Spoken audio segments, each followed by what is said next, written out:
Hey, what's up? It's Y, the team captain of the CMU Rodeo team and your host for this show. And I'm Brandon Edwards, head coach of the CMU Rodeo team and your co-host. Welcome back to another episode of Rodeo Recorded. This weekend, we have some pretty excited rodeo news to tell you about. Now, last weekend, we got to travel to Salina, Utah for the Snow College Rodeo. Sun was shining, and so were some of our Lady Mavericks. We finally had some success in the breakaway roping and kept up the momentum we set in the goat tying, plus saw some pretty epic barrel runs. Yeah, we did. In this show, we will recap all of the thrills, spills, and triumphs from each weekend's rodeo. We're bringing you the most exciting moments from the arena. From heart-pounding bull rides to stunning barrel runs, we'll relive the highs, the heartbreaks, and the jaw-dropping action that kept fans on the edge of their seats. So, whether you missed the show or you just want to experience it all over again, we've got you covered. Saddle up and let's dive into the wildest rides of the Snow College Rodeo. This is Rodeo Recorded.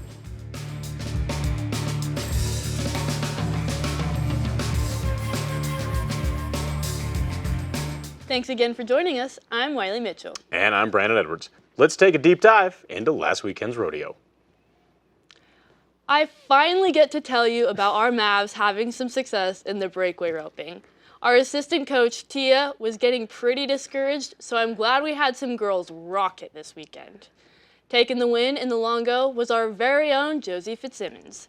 She tied for the win with a 3.4. Let me tell you what, she got out like a bandit. Our Justice Jones also had a nice run with a 4.2 on her first one. Courtney Sherman of CNCC took home the average win with a 6.2 on 2 head. Now, for the third weekend in a row, we unfortunately didn't get any mention in the team roping on the Maverick side, but as I'm sure you're getting used to, we're going to talk about Snow College some more in that event. Now, the Olsen brothers came to play in their home turf as they got the perfect 180 on that rodeo that everybody dreams of. Won the first round with a 7 flat, won the second round with a 6.2, and that gave them the average title at a 13.2, putting them miles ahead of the second place team, who actually turned in basically a 19 flat. They won the average by almost 5.8 seconds. This weekend, we had 3 Mavericks make the short go in the goat tying. Kaylin Beauvais came in meaning business in the long go. She was a 7.5. This was her best time on a 100-foot score and was fast enough to place her 4th. I wasn't far behind her, placing 6th with a 7.7. Justice Jones was an 8.1 in the first go, but came back with a vengeance in the short go, tying a 6.9. This was good enough to place her 3rd in the average. Samantha Donovan of SUU put on a clinic this weekend. She blew off everyone's doors with a 6.6 on her first round. I mean, that was impressive, but nothing compared to the 5.8 we saw her tie in the short go. I want to be like Samantha Donovan when I grow up. Well, saving the best event for last, let's talk barrel racing. We had 3 Mavericks making the short go this year. Kaylin Beauvais getting her second short round of the weekend, 16.43 in the first round and a 16.2 on her second run. Now, she ended up with points in both the short round and the average, while Riley Nugent swooped into that 6th place spot in the long go, her 16.21, followed by a 16.44 in the short round. Now, Wiley Mitchell, as we've talked about, running a different horse this year. Her and Chuck Bass made their short go debut, placing 4th in the long run with a 16 and 14, getting Chuck his first ever college rodeo check. Now, he made his debut in Twin Falls, so replacing Gus, of course, as he's gone down from injury. So good on Chuck, keeping it clean, keeping it classy, and making your first short go as a 6-year-old. Overall, our Mavs had some improvements from the last rodeo. So now that we've looked at each event individually, let's take a look at this week's short go photo. Last weekend, we had 3 goat tyers, 3 barrel racers, and 2 breakaway ropers in the short go photo. As you can see, 3 of those ladies were 2 event cowgirls. Now, even though it felt like we did better as a whole, and I believe we did, the Lady Mavericks didn't have the super strong weekend as far as the actual points on the board were concerned. The team ended up in 6th place with 175 points, while Utah Valley University ended the weekend on top with 360, moving them up into the standings into a very tight race right now between 2nd, 3rd, and 4th with us, UVU, and the College of Southern Idaho. Now, we've talked about all the statistics and the nitty-gritty details, but before we leave, we better talk about some of our favorite moments from the weekend. And honestly, I can't even choose one. I'm super proud of Kaylin for making it back in 2 events, keeping it clean in the barrels both rounds, getting her personal best time in the goat tying. I'm proud of Riley for making her short go for the 2nd time. And then there's Josie Fitzsimmons, who's honestly just a rock star. And Justice didn't have the best time in the long go, but man, she redeemed herself in that short go. Plus, I'm proud of my boy Chuck Bass for making his first short go. Overall, I'd say it was a pretty awesome weekend. What was your favorite? 2 things actually stand out for me a lot. One, the breakaway. Basically, more so on the breakaway. Actually, our short round, we had 2 no times in the short round, but we came at it with a very specific plan of attack, and both of our ladies in the short round absolutely went forward with that plan of attack. Really pushed on the barrier very hard.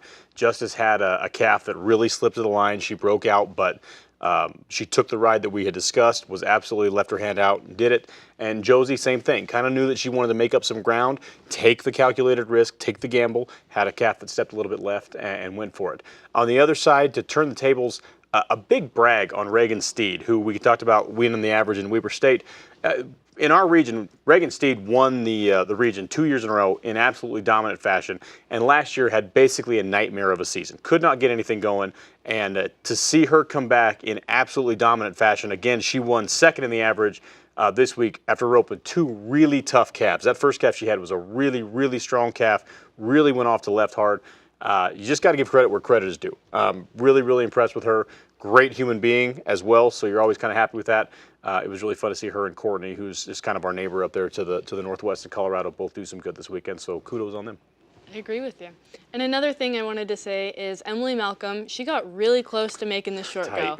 I was really proud of her for, again, I feel like all of our barrel racers really went for it. I mean, I saw those girls push harder than I've seen them push before, I would say. That was just an epic round of barrel racing to watch, and it was a tight race. Well, and Emily's changing some things in how she's really going at it. So anybody that, again, makes a plan, takes what they need to do to change their mechanics, and then puts that into practice, you know, we all have our safety net, that thing that we know what to do. If you can go ahead and expose yourself a little bit, even though it's not going to show immediate results or show maybe the leap of results that you want, everybody knows you got to respect the process. Those small steps will get you to where you want to go eventually. And last but not least, I've just got to mention it again. How about that goat run? I mean, watching a 5.8 second run, not a 5.9, like she meant business when she was going to tie in the 5 clubs. That was just incredible to witness and get to see firsthand. And Sam's an awesome gal, and I'm glad she got that win. Oh, absolutely. I can tell you from my experience, even in the last 20 years, was when I was in college, Brittany Ballastina was Brittany Castleberry at the time. She's actually now living here in Grand Junction as a nurse. Set the world record on the 80-foot score in Casper back there. She was a 6.1. Nobody, you know, as we say in every sport, you know, you think you've witnessed the peak of that sport. You know, obviously since then we've seen faster on an 80-foot score. There's been one other 5.9 on a long 100-foot score that I know of, and now to see it in real time was pretty awesome. It's great. Well, that's a wrap for this week's Rodeo Recorded recap. We've seen incredible victories, heart-stopping misses, and the kind of grit that makes rodeo one of the most thrilling sports around. Thanks for joining us as we relived the highs and the lows of the arena. And don't forget to tune in to the next episode of Rodeo Recorded, which will be our home rodeo recap. So we've got a couple weeks off, but I'm telling you, after our home rodeo, we will be back in studio. I'm your host, Wiley Mitchell. And reminding you to come out for that home rodeo April 11th and 12th at the Mesa County Fairgrounds. Tickets are online now with a discount VIP code for this year's first ever VIP section. Come on down. I'm your co-host, Brandon Edwards. And if you enjoyed watching this week, why stop now? Not only will we see you on the next rodeo recap, oh my goodness. Not only will we see you on the next episode of Rodeo Recorded, but we also hope to see you at our Maverick Stampede.